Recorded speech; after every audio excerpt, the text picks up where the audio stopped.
The Deathworlder girl was silent in class until she silenced an entire army, reached its breathtaking climax when Luna Frost, revealing her tactical brilliance, single-handedly incapacitated the Karok warriors with non-lethal precision.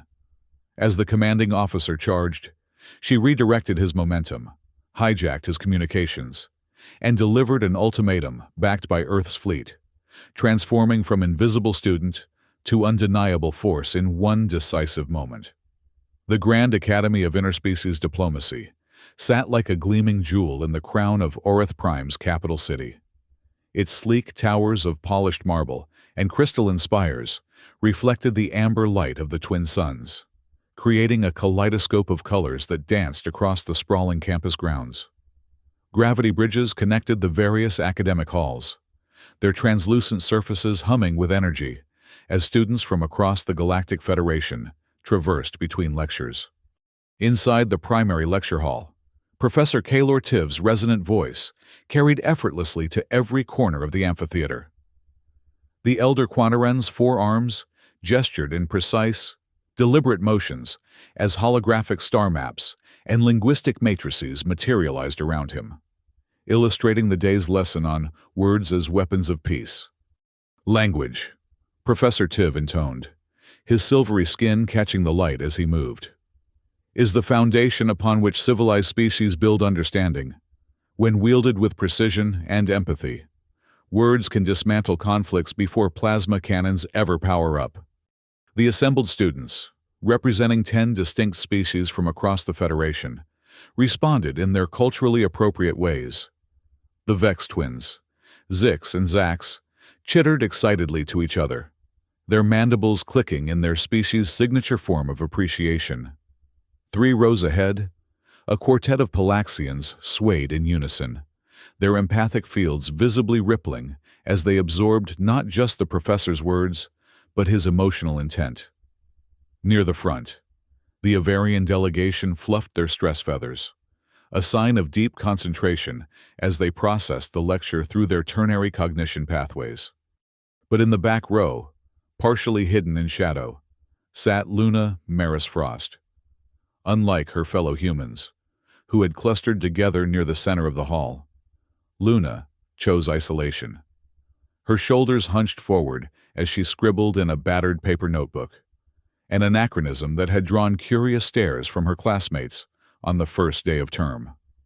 Where other students carried holotablets and neural link data crystals, Luna relied on graphite and cellulose. Her expression remained neutral, bordering on disinterested, as Professor Tiv elaborated on the historical peace treaties that had prevented galactic war for the past 3 centuries. Yet despite her apparent detachment, Luna's ice-blue eyes missed nothing. They flicked from the professor to the exits, from the environmental controls to the emergency response panels, cataloging details that her classmates ignored in their academic absorption. And that brings us to the Cygnus Accords, Professor Tiv continued, his secondary arms manipulating the holographic display to show an ancient document. The pinnacle of linguistic precision in diplomatic history. 3,000 delegates, 1,200 languages, and not a single misinterpretation that led to bloodshed. Truly, a testament to... The deafening wail of the security alarm cut through his words like a laser through atmosphere. Red strobes bathed the lecture hall in crimson pulses as the Academy's AI announcement system overrode all other communications channels. This is not a drill. Hostile ships detected in low orbit. All students and faculty initiate emergency lockdown protocols immediately. This is not a drill. Professor Tiv's outer eyelids fluttered in shock. Everyone remain calm, he instructed, his secondary voice box activating to project over the alarm.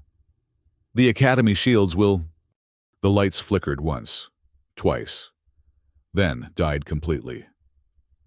Emergency illumination strips along the floor cast eerie blue shadows across the panicked faces of students. Through the massive viewports that lined the eastern wall of the lecture hall, the distant silhouettes of black-hulled warships descended through Orith Prime's cloudless sky. Each bore the unmistakable insignia of the Karak Dominion, a crimson claw clutching a shattered planet.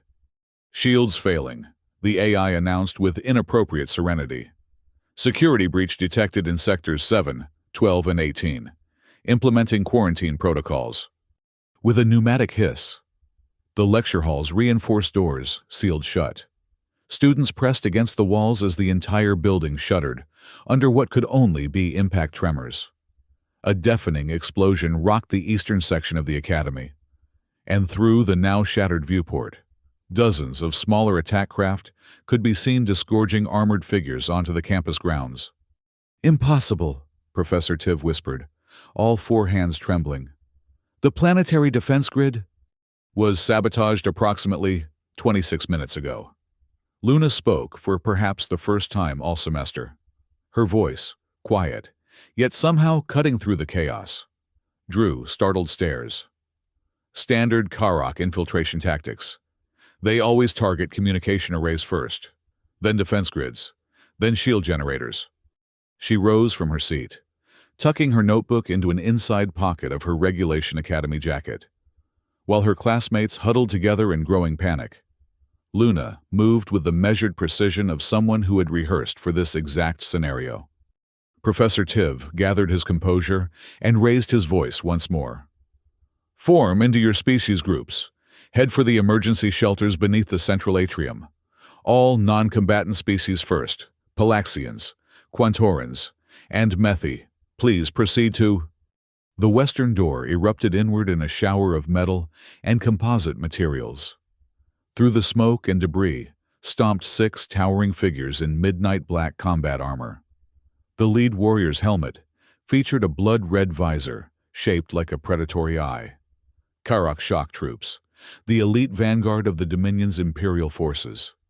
"All Academy personnel will submit to immediate neural scanning," the lead Karak announced, its translator rendering the guttural native language into the Federation standard. "Resistance will result in termination." Students screamed and scattered. The Avarians tried to escape through the ventilation system, only to be yanked back by the Karak's gravitational tether weapons. The human contingent, led by a stocky cadet named Hendrix, attempted to form a defensive line, but neural stunners dropped them before they could even reach the emergency weapon lockers. Within minutes, the Karak had separated the students by species, herding them into makeshift containment fields projected from portable emitters. Professor Tiv found himself surrounded by his fellow Quantorans, their silver skin dulled with stress hormones. "What do they want?" whispered Naliv, a first-year student whose tertiary arms had not yet fully developed. "The Academy holds no strategic value." "Knowledge is always strategic," Professor Tiv murmured back. "And the Academy houses the Federation's most comprehensive diplomatic archives, including classified treaty information." Through the chaos and confusion, no one had noticed Luna Marisfrost's absence. Not until a quiet voice spoke from behind the lecture podium. "They're after more than data." All eyes, both captive and captor, turned toward the slender human female who had somehow avoided the initial roundup. Luna stood with her back against the wall, hands visible but close to her jacket pockets. The lead Karak warrior swiveled its helmeted head toward her. "Identify yourself, human." "Luna Marisfrost, first-year diplomatic cadet, Earth origin." Something in her tone, perhaps the complete lack of fear, caused the Karak commander to take a step forward. Neural scanner raised. "Earth, a death world. You will submit to scanning immediately." Luna's right hand moved slightly, and a small cylindrical device rolled across the floor, coming to rest at the feet of the Karak troops. Before they could react, it discharged a blinding flash, accompanied by an electromagnetic pulse that disrupted their armor systems momentarily. In that instant of confusion, Luna's left hand produced what appeared to be a modified stylus that projected a holographic field across the room. The field distorted visual perception just enough to create the illusion of movement where there was none, a technique developed to confuse predator species on Earth's most dangerous continents. as the Karok warriors fired at phantom targets. Luna calmly retrieved a small canister from her jacket and released a white vapor into the ventilation system. "Cover your breathing passages," she instructed her classmates quietly. "It's non-lethal, but will cause disorientation in species with open respiratory systems." The Karok, whose armor featured external filtration vents to accommodate their higher oxygen requirements, began to stagger almost immediately. Luna moved with a fluid grace that spoke of extensive combat training, using a magnetic launcher, disguised as a student ID badge, to fire precisely targeted projectiles that found the joints in the Karok armor. One by one, the warriors collapsed, incapacitated but alive. Only the commander remained standing, having sealed his armor completely against the vapor. He roared in rage, a sound that required no translation, and charged directly at Luna with the momentum of a being twice her mass. Luna waited until the last possible moment before stepping aside, using the commander's forward momentum to guide him into a support column. The impact cracked the pillar, but also dazed the Karok commander enough for Luna to access the neural control panel on his armor's back. With practiced fingers, she bypassed 3 security protocols and initiated a manual override. "I suggest immediate withdrawal of all Karok forces," she said calmly, as the commander's own communication system broadcast her voice to every invader in the Academy. "The Earth security fleet has been monitoring this sector, following intelligence reports of Dominion movement. 6 light minutes from this position, 5 human cruisers have just broken warp and decloaked. They carry enough firepower to reduce your vessels to component atoms." She tapped a sequence into her modified stylus, and the Academy's main view screen flickered to life, showing real-time footage of sleek, gunmetal gray ships taking up attack positions around the Karok vessels. "You have approximately 12 minutes to evacuate before they open fire," Luna continued, her voice betraying not a hint of bluff or bravado. "I recommend you use them wisely." The Karok commander's helmet retracted, revealing a face covered in chitinous plates and multifaceted eyes that narrowed in fury and recognition. "Frost, you are the offspring of Admiral Frost." Luna inclined her head slightly. "I am." The name rippled through the lecture hall. Even those species unfamiliar with human military structure had heard of Admiral Maris Frost, Earth's primary representative to the Federation Defense Council and architect of the controversial preparedness doctrine that many Federation diplomats considered unnecessarily aggressive. The commander dropped to one knee, partly from the effects of Luna's neural override, and partly in grudging acknowledgement. "This incursion is concluded," he growled into his communicator. "All units withdraw." Within minutes, the Academy grounds echoed with the sound of retreating Karok troops. Emergency systems began to reactivate as the sabotage countermeasures took effect. The containment fields around the student groups flickered and died, releasing the captives. Professor Tiv approached Luna slowly, all 4 of his hands clasped in the Quantran gesture of profound respect. "Cadet Frost, I find myself at a loss for adequate words." Luna secured her magnetic launcher and offered a hand to help the professor regain his balance. "Words weren't needed today, Professor, but they will be tomorrow." She gestured toward the commander, who remained kneeling, his armor systems locked in standby mode. "The Karok understand only strength. Now that they've witnessed it, diplomacy becomes possible."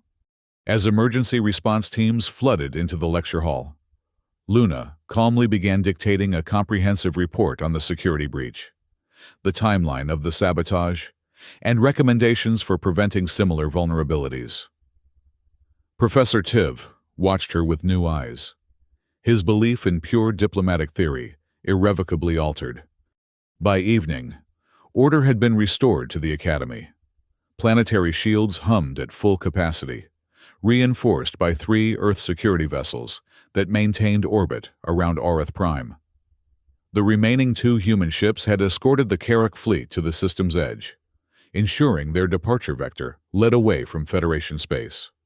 In his private quarters, Professor Tiv stared at his life's work, a monograph titled Absolute Peace Through Dialogue, a framework for universal harmony. The words that had once seemed so certain now rang hollow against the memory of how quickly sophisticated defense systems had fallen, how easily the Academy's nonviolent principles had been exploited. A gentle chime announced a visitor. The door slid open to reveal Luna Frost, still in her cadet uniform, though now bearing the subtle insignia of Earth security forces, a detail Tiv realized had always been there, though cleverly disguised to appear as standard Academy decoration. "The Federation Council has called an emergency session," Luna informed him. "They've requested our presence to testify about today's events." "Our presence?" Professor Tiv echoed. "You are the Academy's foremost expert on diplomatic theory. I am—" She paused. "I am the practical demonstration of its limitations." 3 days later, Luna and Professor Tiv stood before the assembled Galactic Federation Council. The Grand Chamber, with its sweeping architecture and representatives from over 200 worlds, hummed with tension.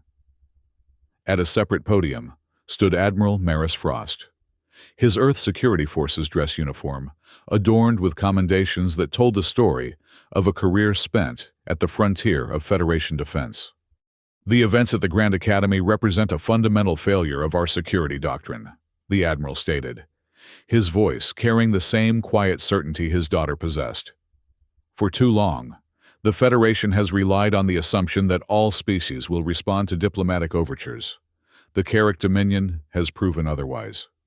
Counselor Vethani, a Palaxian elder whose empathic abilities made her especially sensitive to emotional undercurrents, leaned forward. "Yet it was not your fleet that prevented a massacre. Admiral, it was your daughter, a cadet trained in diplomacy and prepared for its failure," Admiral Frost corrected. "Luna's presence at the Academy was part of Earth's integrated security initiative. We placed 57 cadets with appropriate backgrounds in Federation institutions, following intelligence suggesting Carrick infiltration."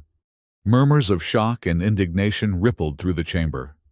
Many counselors viewed this revelation as proof of humanity's inherent paranoia, the Deathworlder mentality that saw threats in every shadow. Professor Tiv stepped forward, his scholarly demeanor commanding immediate respect. "Esteemed counselors, I have spent 8 decades teaching the principles of diplomatic resolution. I have authored 17 treatises on nonviolent conflict management. Yet today, I must acknowledge a truth that humanity has never forgotten. Dialogue requires willing participants." He gestured toward Luna, who stood at perfect attention. Cadet Frost did not defeat the Carrick through violence. She demonstrated preparedness, resourcefulness, and the minimum necessary force to create conditions where diplomacy could resume. In doing so, she saved countless lives, including my own.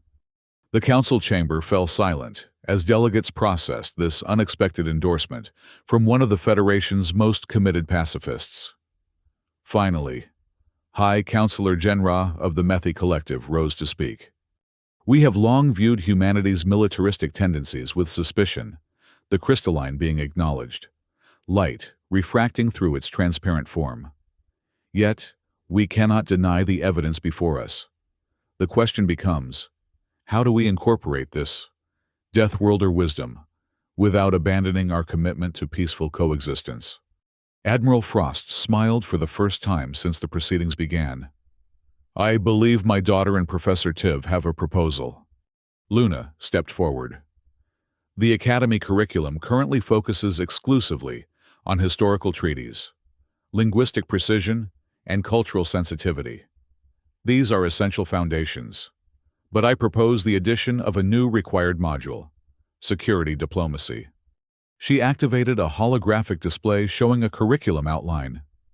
This would include threat assessment, basic defensive preparations, and protocols for maintaining diplomatic channels during active conflicts.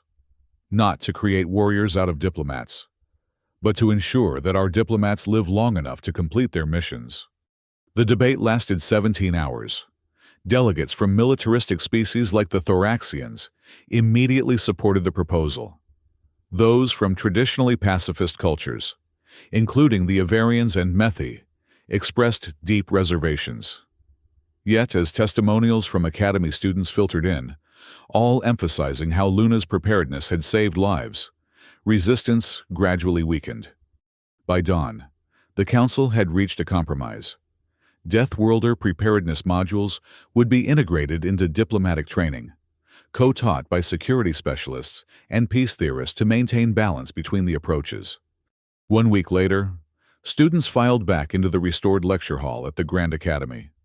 The scars of the Carrick incursion had been repaired, though subtle changes remained. Reinforced doors, secondary shield generators, and emergency response protocols displayed prominently at each entrance. Professor Tiv stood at his lectern, data crystals organized precisely as always. But today, he was not alone. Beside him stood Luna Frost and, somewhat surprisingly, Admiral Maris Frost, who had taken temporary leave from his fleet command to assist with the new curriculum implementation. Before we begin today's lesson, Professor Tiv announced, I wish to acknowledge that our understanding of effective diplomacy has evolved. The recent incident has taught us that words remain our most powerful tools. But like any tool, they require appropriate conditions to function. He gestured to Luna and the Admiral. Therefore, I am pleased to introduce a new co-taught seminar series, Security Diplomacy, Preparing the Ground for Words of Peace. Participation is voluntary, but strongly encouraged. To everyone's surprise, Luna raised her hand, a gesture she had never made during previous lectures. When Professor Tiv acknowledged her, she spoke with quiet conviction. I would like to emphasize that this course is not about abandoning diplomatic principles. It's about ensuring diplomats survive to apply them. Her gaze swept across her fellow students. The strongest negotiator is one who cannot be coerced or eliminated. True dialogue can only exist between parties who both recognize they cannot simply destroy the other. As students registered for the new seminar, Professor Tiv observed the transformation in Luna. No longer the silent figure hunched in the back row. She engaged actively with her peers, sharing insights drawn from her unique perspective as both diplomat in training and daughter of Earth's most prominent military strategist. Later that evening, Professor Tiv found Luna in the Academy archives, researching Carrick cultural history. I've been meaning to ask, he said, settling his forearms into a relaxed posture, why you chose to enroll in diplomatic studies rather than following directly in your father's footsteps. Luna looked up from the historical texts. Earth has plenty of soldiers. Professor, what we lack are diplomats who understand that sometimes peace must be secured before it can be maintained. She indicated the historical account of the First Carrick Contact War. Humanity learned this lesson through blood. If I can help the Federation learn it through demonstration instead, fewer lives will be lost. Professor Tiv considered this. Your actions during the incursion, they were precisely calculated, weren't they? You could have neutralized the threat in multiple ways. I chose the approach with minimal casualties and maximum diplomatic impact. Luna confirmed. The Carrick respect strength, but interpret mercy as weakness. By defeating them without killing them, I earned their attention without triggering their cultural obligation for blood vengeance. A perfect balance, Professor Tiv mused. Perhaps that is what humanity brings to the Federation that we have been missing. Not just the Deathworlder instinct for survival, but the wisdom to know when to apply force and when to withhold it. Luna's subtle smile acknowledged the compliment. On Earth, we have a saying, speak softly and carry a big stick. The Federation has mastered speaking softly. Now it must learn about the stick, not to use it, but to ensure it never needs to be used. As the academic term progressed, the new Security Diplomacy Seminar became the most popular elective in Academy history. students from traditionally non-militant species showed particular interest, recognizing that their diplomatic effectiveness depended on understanding the security perspectives that motivated many of the galaxy's most powerful civilizations. Admiral Frost's lectures on threat assessment and Professor Tiv's contextualizing of those threats within diplomatic frameworks created a powerful synthesis.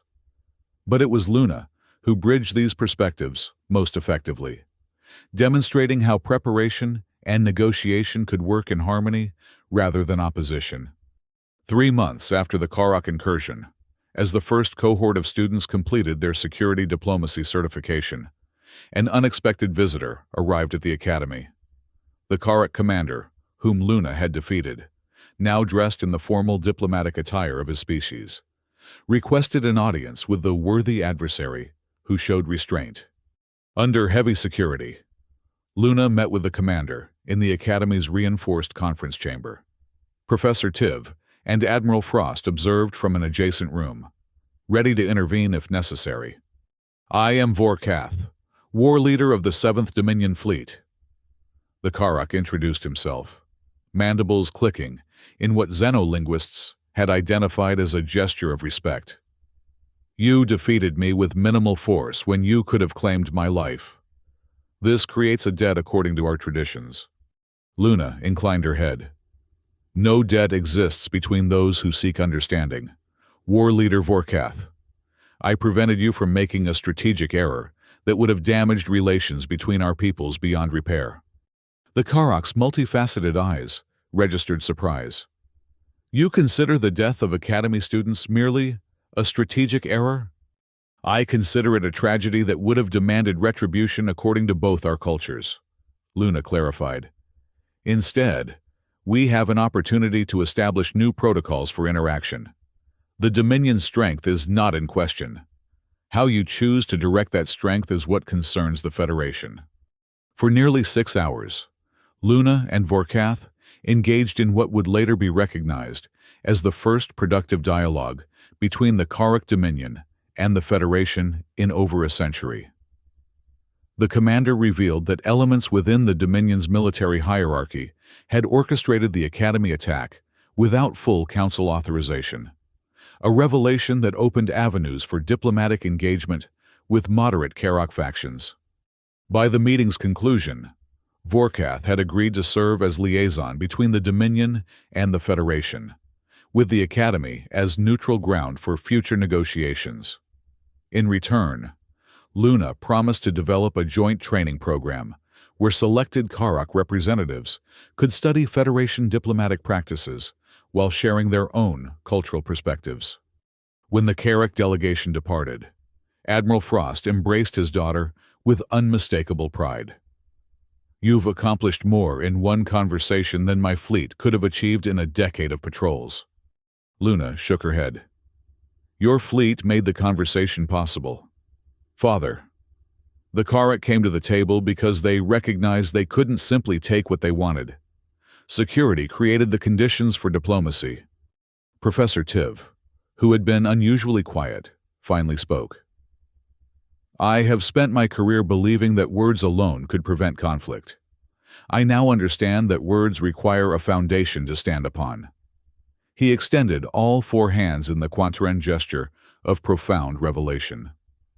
Security and diplomacy are not opposing forces, but complementary ones, like the binary stars that illuminate our world from different angles. As news of the breakthrough with the Karok spread, the Federation Council formally endorsed the Security Diplomacy Initiative, expanding it beyond the Academy to all diplomatic training facilities across member worlds. Luna found herself appointed as special advisor to the Curriculum Development Committee, working alongside seasoned diplomats and security experts to forge a new approach to interspecies relations. 1 year after the Karok incursion, the Grand Academy hosted an unprecedented gathering, the first symposium on integrated diplomatic security. Representatives from 173 species, including, remarkably, a delegation from the Karok Dominion, convened to establish new protocols for maintaining peaceful relations in a galaxy where not all civilizations shared the same foundational values. In the central auditorium, Luna Maris Frost took the podium to deliver the opening address. Gone was the hunched posture and deliberate invisibility of her early academy days. She stood tall, her cadet uniform replaced by the formal attire of an Earth Diplomatic Corps officer. The subtle insignia of Security Division visible only to those who knew where to look. "Distinguished delegates, honored guests," she began, her quiet voice now carrying the weight of earned authority. "We gather today not to choose between security and diplomacy, but to recognize their inseparability. Throughout galactic history, lasting peace has never been achieved through words alone, nor through strength untempered by wisdom." She gestured to where Professor Tiv and Admiral Frost sat side by side in the front row. "The Academy attack last year revealed vulnerabilities in our approach. But from that crisis emerged a truth that some species, including my own, have long understood. Preparation is not paranoia. Readiness is not aggression. The ability to defend oneself does not diminish one's commitment to peaceful resolution. It makes genuine resolution possible." Luna activated a holographic display showing the new Academy curriculum structure, where traditional diplomatic studies were now complemented by security awareness training, cultural defense analysis, and crisis negotiation practicals. "In human history," she continued, "our most destructive conflicts occurred when we mistook preparedness for provocation, or diplomatic engagement for weakness. Only when we learned to balance these approaches, to speak with conviction while demonstrating capability, did we achieve lasting stability." As she spoke, Luna noticed war leader Vorkath, now bearing the additional title of Dominion Diplomatic Attaché, listening with intense concentration. The Karak delegation had initially objected to attending lectures from a junior human officer, but Vorkath had personally insisted, citing the debt of honor he still believed existed despite Luna's disclaimers. The Federation was founded on the principle that diverse species could find common ground through communication. Luna acknowledged. That principle remains sound, but we must recognize that communication requires certain preconditions: mutual respect, absence of immediate threat, and shared understanding of consequences. She deactivated the holographic display and spoke directly to the assembled delegates. "Today, we begin the work of establishing those preconditions throughout Federation space and beyond. Not through intimidation, but through transparency. Not through aggression, but through unmistakable clarity about our capabilities and our boundaries." Luna raised her hand to emphasize her final point, the gesture no longer hesitant, but confident and deliberate. "We will continue to extend the hand of friendship to all species who wish to join in peaceful cooperation, but we will also ensure that hand is attached to an arm strong enough to defend itself if friendship is rejected. This is not a contradiction. This is the foundation upon which lasting peace must be built." As the symposium proceeded through 2 weeks of intensive discussions, new protocols emerged that would fundamentally reshape interspecies relations. Federation diplomatic outposts would now incorporate security elements. First contact procedures would balance openness with appropriate protective measures. Treaty negotiations would include explicit acknowledgement of enforcement mechanisms. On the final evening, Professor Tiv hosted a reception in the Academy's grand atrium, under the crystalline dome that reflected the light of Aurith Prime's twin suns. Diplomats and security specialists from across the galaxy mingled in what many recognized as a visual representation of the new paradigm. Diverse approaches, unified by common purpose. Luna found herself approached by a young Avarian student whose stress feathers had been permanently damaged during the Karak attack. Officer Frost, the avian being chirped. "I have registered for next term's security diplomacy seminar. Many in my species believe this contradicts our cultural commitment to nonviolence." "And what do you believe?" Luna asked. The Avarian's undamaged feathers rippled in what xenologists had identified as thoughtful consideration. I believe that understanding security concerns does not require embracing violence. It requires acknowledging reality. The student's head tilted in the characteristic Avarian gesture of revelation. Your actions during the attack. You incapacitated 6 armed warriors without taking a life. This is not violence as my people define it. This is protective restraint. Luna smiled. That's an excellent term. May I use it in future curriculum development? As the reception continued, Luna observed her father deep in conversation with Vorkath, the human admiral and Karok war leader, finding unexpected common ground in their assessments of frontier defense strategies. Nearby, Professor Tiv engaged with representatives from traditionally pacifist species, addressing their concerns about militarization while emphasizing the difference between preparedness and aggression. Luna's quiet contemplation was interrupted by High Counselor Genra, whose crystalline form shimmered with the internal light that indicated intense emotion among the Methi. Officer Frost. The counselor's harmonics resonated. The Federation owes you a debt greater than many yet realize. You have initiated a paradigm shift that may well prevent the next great interspecies conflict before it begins. Luna shook her head. I merely demonstrated what humanity learned through centuries of painful trial and error.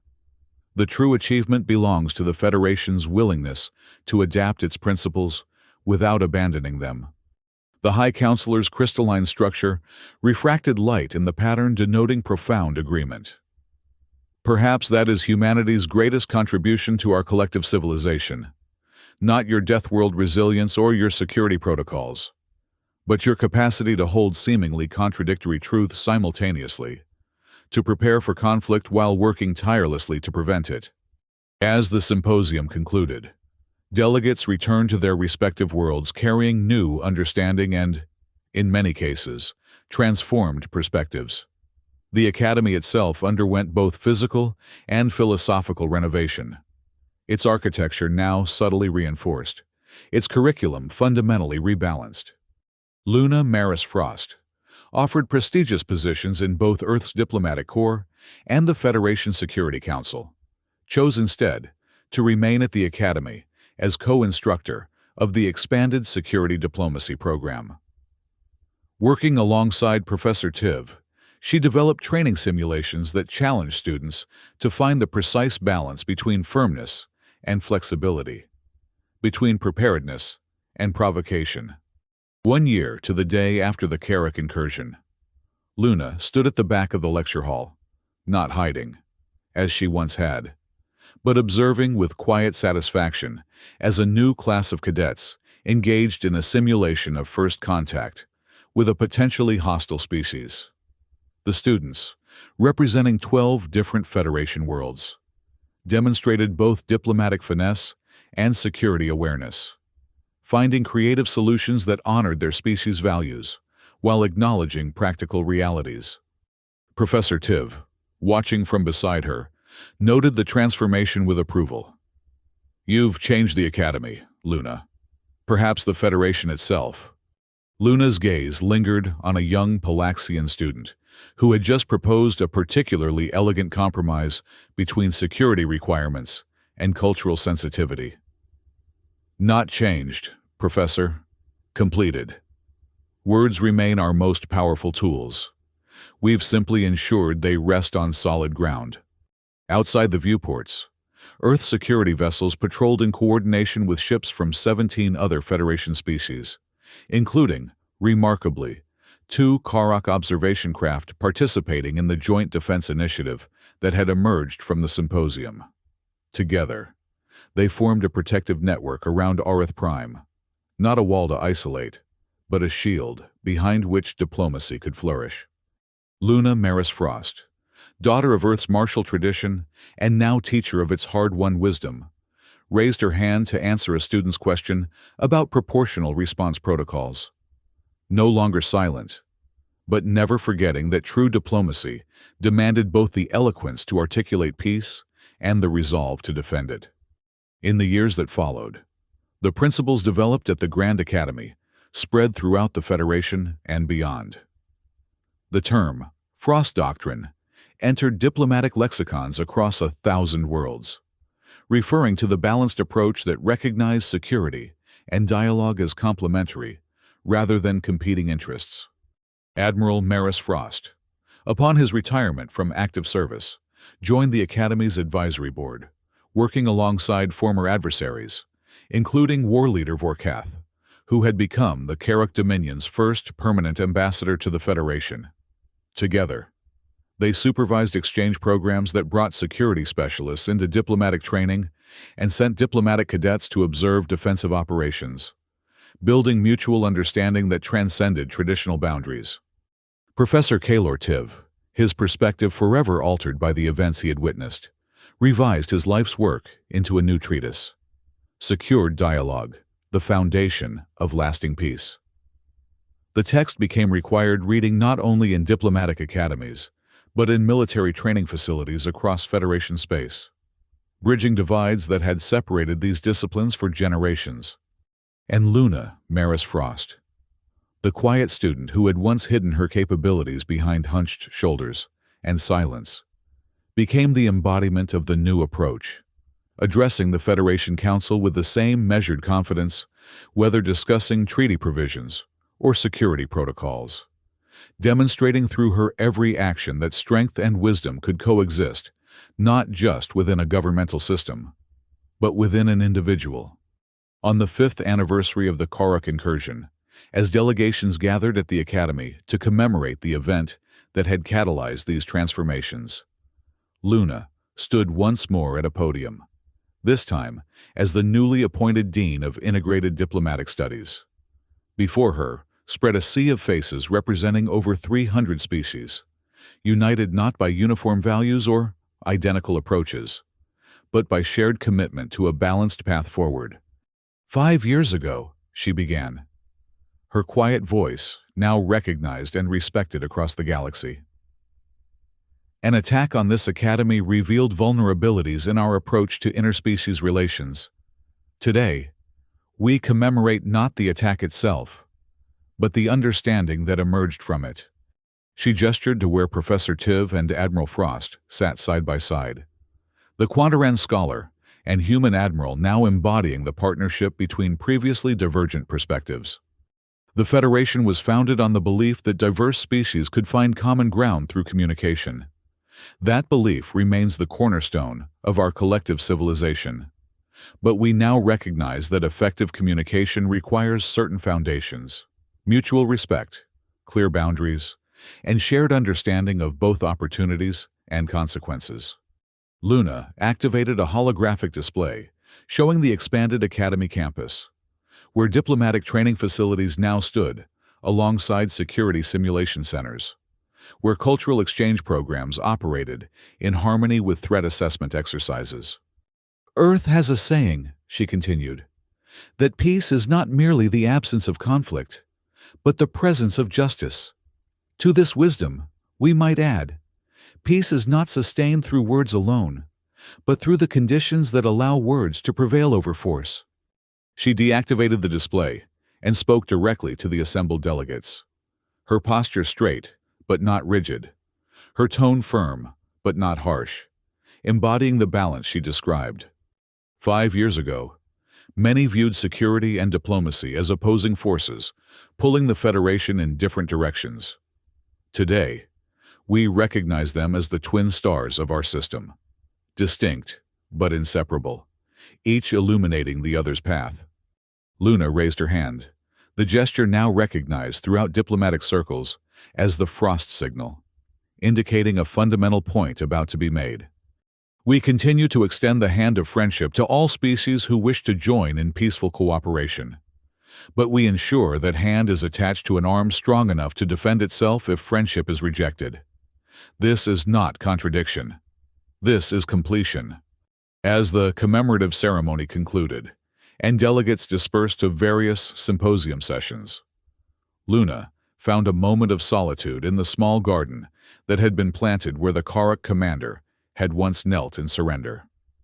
native flora from 20 worlds, including Earth's resilient succulents and the Karok's crimson thornstalks, grew together in what the Academy's xenobotanists had initially deemed an impossible harmony.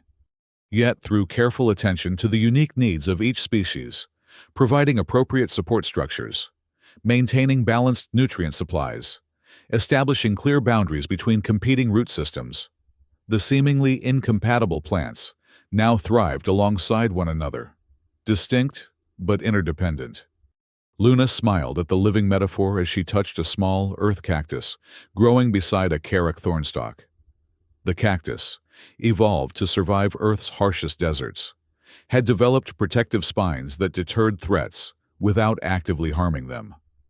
The thornstalk, product of the Karok's war-torn homeworld, displayed aggressive barbs, but also produced compounds that enriched the soil for neighboring plants. Different evolutionary paths, different approaches to survival, yet here, under the light of Orith Prime's twin suns, they grew together in a balance that benefited the entire garden. Security and diplomacy, strength and wisdom, preparedness and peace. Not opposing forces, but complementary ones, like the binary stars that illuminated their world from different angles, casting light where shadow might otherwise prevail.